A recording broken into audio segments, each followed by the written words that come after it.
સ્વાગત છે મિત્રો ફરી પાછું એક ટ્રેડિંગ ટોક્સના નવા ડેઇલી એનાલિસિસ વિડીયોમાં. તો વાત કરીએ આવતીકાલે બેંક નિફ્ટીની છે મંથલી એક્સપાયરી. તો મંથલી એક્સપાયરીની અંદર બેંક નિફ્ટીની અંદર મુમેન્ટમ આવવાની શક્યતા છે કે નહીં, તો આ રેન્જની વચ્ચે નિફ્ટીની અંદર કોઈ શક્યતા નથી આવવાની. તો આવતીકાલની અંદર ટ્રેડ કેવી રીતે પ્લાન કરવાના છે, તો આજના દિવસની વાત કરીએ તો અહીંયા પહેલી કેન્ડલની અંદર વોલેટાઇલ કેન્ડલ આવી છે. ફરી પછી જે અહીંયા નીચેની બાજુ જે ટ્રેન્ડ લાઇન ચાલતી આવે છે, તે ટ્રેન્ડ લાઇનનો આખો દિવસ સપોર્ટ લીધા પછી એક માર્કેટની અંદર અપસાઇડની મુમેન્ટમ આવી છે. અને કાલના એનાલિસિસમાં કીધું હતું કે આ રેન્જ જે છે અહીંયા જેટલી વાર રેઝિસ્ટન્સ બનેલો છે, આ રેઝિસ્ટન્સની ઉપર જો જશે તો એક અપસાઇડની મુમેન્ટમ આવશે. તો અહીંયાથી આપણે 100 પોઈન્ટની મુમેન્ટમ છે એ કેપ્ચર કરી છે. ફરી પાછું ઉપરની બાજુ અહીંયા રેઝિસ્ટન્સ લીધા પછી ધીરે ધીરે માર્કેટ સ્લો એન્ડ સ્ટડી નીચેની બાજુ આવ્યું છે. તો આની અંદર હવે જોઈએ કે આવતીકાલે ઓપનિંગ અહીંયા ફ્લેટ થાય છે. ફ્લેટ ઓપનિંગ થયા પછી જો એક અપસાઇડની મુવમેન્ટમ આવે છે તો ફરી પાછો રેઝિસ્ટન્સ આપણને 350 નો મળવાનો છે.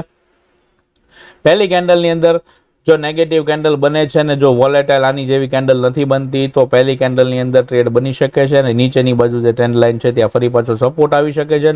સપોર્ટ બાજુ જો ગેપ ડાઉન ઓપનિંગ થાય છે ને અહીંયા જો પહેલી કેન્ડલ કોઈ પોઝિટિવ બને છે તો પહેલી કેન્ડલની સાથે એક અપસાઇડની મુવમેન્ટમ આવવાના ચાન્સીસ છે. એટલે કાલે જે મંથલી એક્સપાયરી, તો ટેલિગ્રામની અંદર કોઈ નવા લેવલ અપડેટ થતા હશે તો પછી ફરીથી પાછા એની અંદર અપડેટ કરી દેવામાં આવશે. તો તમે ટેલિગ્રામમાં જોડાયેલા નથી તો ડિસ્ક્રિપ્શનમાં લિંક આપેલી છે, ટેલિગ્રામને જોઈન કરી લેજો. તો ત્યાંથી તમને લાઈવ ચાર્ટનું અપડેટ મળતું રહેશે. તો કાલની અંદર ખાસ ધ્યાન રાખજો, ગેપ અપ ખુલ્લે છે તો 23, 24, 350 આપણી માટે રેઝિસ્ટન્સ છે. નીચેની બાજુ આવે છે તો 24, 200 આજુબાજુ આપણને ફરી પાછો સપોર્ટ મળશે. આ રેન્જની અંદર માર્કેટ રહેશે થોડું સાઇડવેઝ, એટલે ધ્યાન રાખીને ટ્રેડ કરવાના છે. બેંક નિફ્ટીની અંદર વાત કરીએ તો બેંક નિફ્ટીની અંદર પણ મુમેન્ટમ 3 દિવસની અંદર સાઇડવેઝ જ છે. અને આજની જે મુમેન્ટમ હતી બે કેન્ડલની અંદર આવી હતી, ફરી પાછું માર્કેટને કરી દીધું હતું સાઇડવેઝ. એટલે બેંક નિફ્ટીની મંથલી જે એક્સપાયરી હતી એ આપણી માટે કોઈ કામની નથી. નીચેના જે સ્વિંગ જુઓ છો તો એક પણ સ્વિંગ બ્રેક થતા નથી. એટલે આની અંદર જે વાત કરીએ તો બેંક નિફ્ટીની અંદર મુમેન્ટમ અત્યારે પોઝિટિવ છે.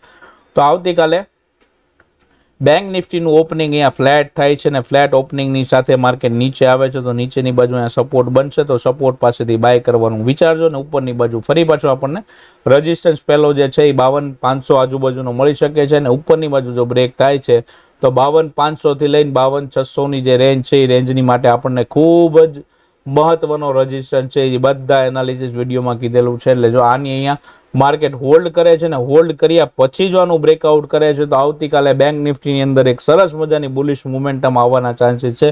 નીચેની બાજુ 51,900નું લેવલ છે, આની નીચે માર્કેટ આવે છે ને અહીંયા હોલ્ડ કરે છે તો જ તે આપણને નીચેના લેવલ સુધી જવાનો મોકો મળશે. બાકી આ રેન્જની વચ્ચે ફરી પાછી સાઇડવેઝ મુમેન્ટમ આવવાના ચાન્સીસ છે. તો એનાલિસિસ આજનું ટૂંકમાં છે, કોઈ ખાસ મુમેન્ટમ આની અંદર માર્કેટમાં રહેતી નથી. તો મુમેન્ટમ કરવા માટે અથવા તો ટ્રેડ લેવા માટે માર્કેટમાં સારા લેવલની જરૂર છે. માર્કેટ થોડા દિવસથી એકદમ સાઇડવેઝ છે, એટલે કે લાસ્ટ 3 દિવસથી માર્કેટનું ગેપ અપ ઓપનિંગ થયું છે ત્યારનું માર્કેટ સાઇડવેઝ છે. તો માર્કેટની અંદર કોઈ ખાસ મુમેન્ટમ નથી.